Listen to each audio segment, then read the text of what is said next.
I want to tell you something that most people my age will never say, not to their children, not to their closest friends, not even to themselves if they can help it, because saying it out loud makes it real, and real things hurt. My name is George. I'm 88 years old, and I have spent the last 3 years of my life trying to find the courage to say this one thing. Today I'm going to say it, not for me, for you, because you still have time to do something about it, and I don't want you to be sitting somewhere at 88 years old, carrying the same weight I've been carrying. So stay with me, because what I'm about to tell you, nobody talks about this, not really. Everyone thinks they know what old people regret. They think we regret the things we didn't do, the trips we didn't take, the risks we didn't take, the dreams we gave up on. And sure, some of that is true, but that's not the deep one. That's not the one that wakes you up at 3 in the morning when the house is quiet and there's nothing to distract you from yourself. The real regret, the one nobody says out loud, it's not about what you didn't do, it's about who you never let yourself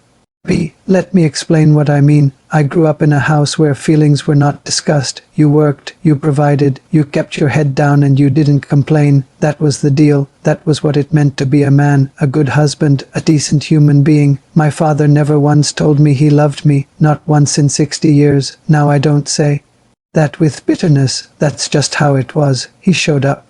He worked. He kept the lights on. In his mind, that was love, and I believed him.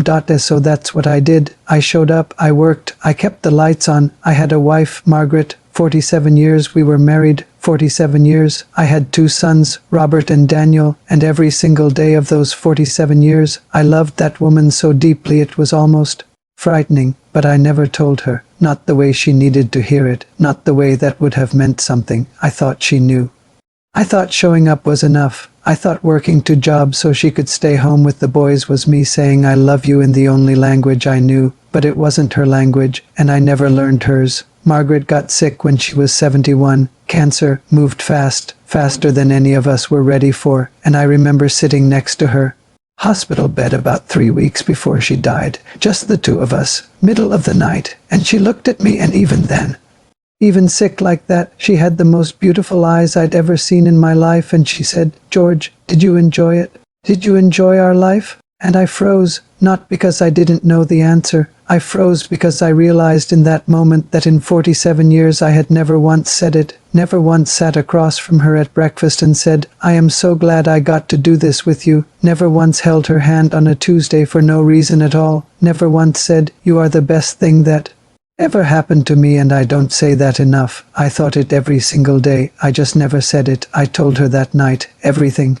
All of it. 47 years of unsaid things pouring out in one hospital room at 2 in the morning. She held my hand and she cried and she said, "I know, George. I always knew. But here's what I'll never forget." She also said, "I wish I'd heard it more." And she was right. She deserved to hear it more. That's the regret nobody talks about. Not the things you didn't do, the love you felt but never spoke. After Margaret passed, I had a lot of time alone, too much time, honestly, and I started watching people, my sons, my grandchildren, my neighbors, and I saw it everywhere. People walking around full of love they never express, husbands who adore their wives but show it by fixing the car, not saying the words, fathers who would die for their children but haven't said "I'm proud of you" in years, friends who care deeply about each other but only ever talk about sports and weather. We are a world of people drowning in unexpressed love, and we call it being strong, we call it being practical, we call it not being the type. But I'll tell you what it really is. It's fear. We're afraid that if we say it, we'll seem weak, vulnerable, foolish. We're afraid the other person won't say it back. We're afraid that saying it out loud will somehow jinx it. So we keep it inside, and we tell ourselves they know, but they don't always know, not fully, not the way they would if you'd just said it. Contrast 10/32/12/30. I have a friend, Harold. He's 91, sharpest man I know. Could have been anything. Chose to be a school teacher his whole life. Never made much money. Small house, old car. But Harold tells everyone he loves exactly how he feels about them. His kids, his grandkids, the neighbor who shovels his driveway. I asked him once. I said, "Harold, doesn't that feel strange? Just saying it like that?" He looked at me like I'd asked the silliest question he'd ever heard. He said, "George, what strange is waiting? What are you waiting for? What is everyone always waiting for?"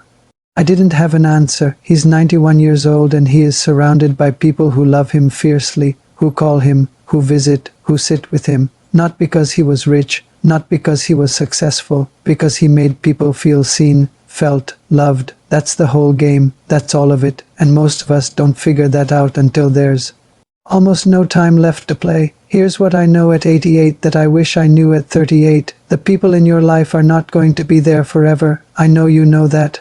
But you don't really know it, not yet. You think you have time. You think there's always going to be another dinner, another phone call, another chance to say the thing you keep meaning to say. There isn't always another chance. Margaret didn't know she was going to get sick at 71. I didn't know that our last normal Tuesday together was going to be our last normal Tuesday together. We never know, and so we wait, and we assume, and we tell ourselves they know, but say it anyway. Say it when it feels unnecessary. Say it when it feels awkward. Say it on a random Wednesday for absolutely no reason at all. I love you. I'm proud of you. I'm glad you're in my life. You matter to me more than I say. These sentences cost you nothing, and they mean everything. The lie we tell ourselves is that actions speak louder than words, and yes, actions matter, of course they do, but words matter too. Both matter. You need both. A person can spend 40 years doing everything right for someone they love and still leave that person wondering if they were truly seen, truly cherished, truly irreplaceable, because the words were never said. Don't let that be your story. I spent 47 years showing Margaret I loved her. I should have spent 47 years showing her and telling her. That's the whole regret right there. That simple, that devastating. After Margaret died, I made a decision. I was going to say it, all of it, to everyone. I called Robert and I told him I was proud of him. First time in his 54 years of life that I'd said it directly like that, just those words. Nothing attached to it. He went quiet on the phone for a long moment. Then he said, "Dad, I've waited my whole life to hear you say that. 54 years. He waited 54 years. Don't make the people you love wait that long. You have something to say to someone right now. I know you do. We all do. Say it today, not tomorrow, not when things are easier, not when you find the right moment. Today is the right moment. Today is the only moment you're guaranteed. I'm 88 years old. I've buried friends.